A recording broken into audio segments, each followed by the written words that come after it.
Алшаңдап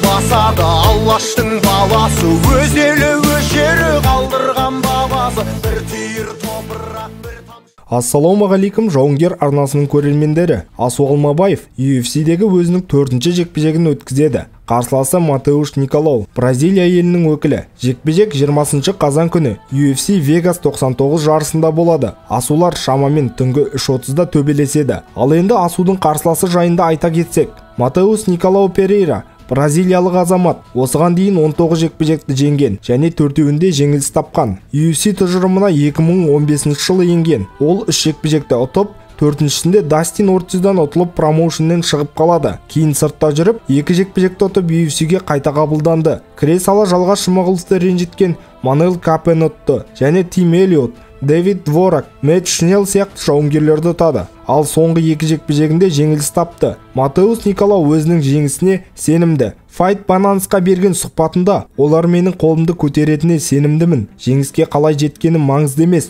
Ұпаймен, нокаутпен, қылғындыру әдісімен мен бәріне дайынмын. Маған бұл жеңіс ауадай қажет. Маған жеңіске жетуім үшін идеалды сценарий қажет емес, деді Матеуш Николау. Асу Алмабаев 20 жеңіс, 2 жеңілісі бар. UFC-де 3 рет жеңіске қол жеткізіп, үздік 15 жауынгердің қатарына енді. Асу осы жекпе-жекті ұтса, үздік 10-қа кірері айдан анық. Құдай қаласа 2-3 бойдан соң чемпиондыққа төбелесуге мүмкіндік туып қалар. Менің ойымша бұл жекпе-жек Асуға аса қатты қиындық тудыра қоймас. Сіздер не ойлайсыздар? Видео ұнаса, каналға тіркеліп, лайк басып, коммент жаза кетіңіздер.